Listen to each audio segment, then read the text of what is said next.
Hello friends, मैं शालिनी पांडे स्वागत करती हूँ आपके अपने चैनल शालिनी बियॉन्ड स्टडी में। आज मैं बात कर रही हूँगी कुछ सीटेट से रिलेटेड कुछ पॉइंट पे जो कि आप लोग बहुत पूछ रहे थे कि मैम सीटेट के बारे में कुछ बताइए। तो फिर मैं सीटेट के बारे में आपके साथ डिस्कस करने के लिए ऐसा एक मिनी वीडियो आपके साथ शेयर कर रही हूँ। तो जैसा कि आप जानते हैं सीटेट में आपको जो है सीडीपी रहता है आपका हिंदी इंग्लिश। जैसे आप संस्कृत लेते हैं, हिंदी के साथ संस्कृत लेते हैं या फिर संस्कृत और इंग्लिश लेते हैं, वो आपके पास ऑप्शनल रहता है कि आप कौन सा सब्जेक्ट लेते हैं। फिर आपका ईवीएस हो जाता है, तो मैथ हो जाता है आपका। तो इस तरीके के कुछ 5 सब्जेक्ट आपके रहते हैं। 30-30 नंबर के पेपर होते हैं। इसमें निगेटिव मार्किंग भी कोई नहीं रहती है, तो 150 नंबर का आपका पेपर है। अगर आप जनरल कैटेगरी से हैं तो फिर आपको 60% और आप अदर किसी कैटेगरी से हैं तो फिर आपको 55%। तो ये आपको लाना अनिवार्य रहता है। जैसे जो मतलब कि पीडब्ल्यूडी के बच्चे आते हैं, जो पीडब्ल्यूडी कैटेगरी के हैं, तो उनको जो है वो 82 मार्क्स पे जो है उनका क्लियर हो जाता है सीटेट।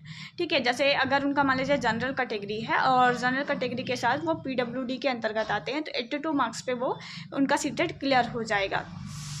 अब बात करते हैं कि तैयारी हम कैसे करें, मतलब जो सेंटर टीचर एलिजिबिलिटी टेस्ट है इसकी हम प्रिपरेशन कैसे करें। हम तो सेकेंड ईयर में हैं या फिर हम फर्स्ट ईयर में हैं, तो क्या हम अभी एग्ज़ाम दें? अभी तो हमारा सेकेंड ईयर, हमने फर्स्ट ईयर का एग्ज़ाम दिया है और जो है हम क्या सीटेट का रिजल्ट जो मतलब सीटेट जो ये दिसंबर में आएगा, तो क्या ये सीटेट हम दें या फिर ना दें। जो लोग कन्फ्यूज हैं उनके लिए मैं बता रही हूँ, आप लोग अच्छे से सीटेट की प्रिपरेशन करिए और सीटेट का एग्ज़ाम दे दीजिएगा। देखिए, अगर आपका निकल जाता है तो बहुत बढ़िया है, अगर आपका नहीं निकलता है तो आपको एक एक्सपीरियंस मिलेगा। आप जान पाएंगे कि किस तरीके से पीवाईक्यू क्वेश्चंस आते हैं। तो मतलब ओवरऑल आपको एक बेसिक इन्फॉर्मेशन आपकी हो जाएगी, तो कोई नुकसान नहीं है। इस बार का जो दिसंबर का सीटेट आएगा उसको आपको ज़रूर देना है, आप उसको दीजिएगा। तो दूसरी बात की तैयारी कहाँ से करें, कैसे पढ़ें, तो मैं आपको अपना एक्सपीरियंस बताती हूँ। मेरे सीटेट में मैंने 2 बार सीटेट क्लियर किया रखा है। एक बार मैंने सीटेट क्लियर किया था तो मेरे 90+ मार्क्स थे। इस बार भी मैंने सीटेट दे रखा है, तो सीटेट में मेरे 115 मार्क्स मेरे हैं। तो 115 मतलब मार्क्स जो है वो मेरे इस बार की सीटेट में आए हैं। तो मतलब बहुत ज़्यादा अच्छे तो नहीं हैं, बट बहुत ज़्यादा ख़राब भी नहीं हैं। तो मैं अपना एक्सपीरियंस बताऊं तो मैंने कहीं से कोई भी बुक परचेज नहीं की थी। मैंने एक पीवाईक्यू जो है वो लिया हुआ था, और वो भी मैंने तब लिया जब मुझे पता चला कि पेपर अब ऑफलाइन हो गया है। जब तक मुझे पता था कि पेपर ऑनलाइन है, मैंने कोई पीवाईक्यू नहीं लिया था। मैंने सोचा था नेट से ही पढ़ के ऐसे यूट्यूब पे ही वीडियो देख कर के मैं कवर कर लूँगी, और मैं कर सकती थी, तो मैंने यही सोचा था। बट एक सीटेट ने मतलब एक ऑफिशियल नोटिस जारी करके कहा कि नहीं, एग्ज़ाम जो है वो हम ऑफलाइन करवाएंगे। तो फिर ऑफलाइन के लिए मैंने एक जो है प्रीवियस ईयर वो ख़रीद लिया था ताकि मेरी प्रैक्टिस हो जाए। और अगर बात करते हैं तो मैंने 2-4 चैनल ऐसे हैं, यूट्यूब पे बहुत सारे चैनल्स हैं।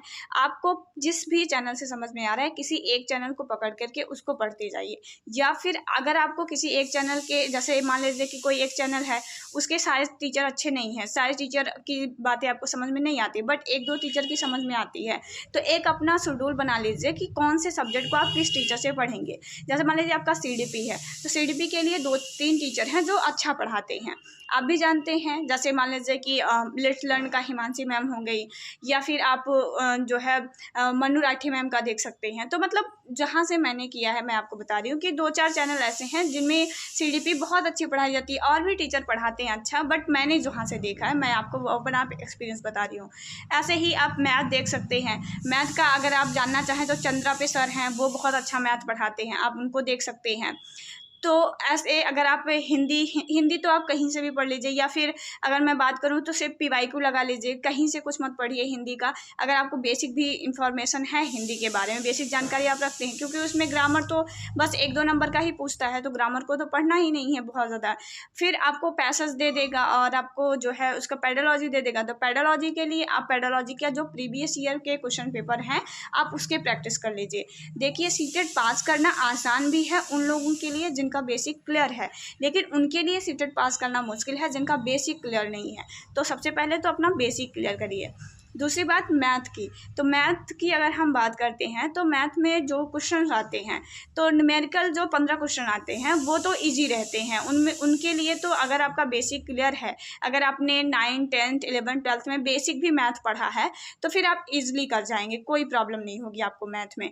और उसके बाद पेडोलॉजी के लिए आप PYQ लगाइए और कोई भी एक चैनल पकड़ करके वो जो भी जो है आपको पेडोलॉजी करवा रहे हैं, जिसका भी आपको समझ में आए वहाँ से करते जाइए। इस तरह से अगर आप अभी मान लीजिए अभी आप स्टार्ट करते हैं अक्टूबर, तो ये नवंबर का आपका पहला दिन है, तो नवंबर के पहले दिन से भी अगर आप स्टार्ट करते हैं, आज से भी अगर आप पढ़ना सीटेट पास करते हैं तो दिसंबर तक लगभग 1-1.5 मंथ में आप इजीली तरीके से सीटेट पास कर जाएंगे। और अगर आप इस बार का सीटेट पास करते हैं तो यकीन मानिए आगे आपको बहुत सारी वैकेंसियाँ देखने को मिलेंगी।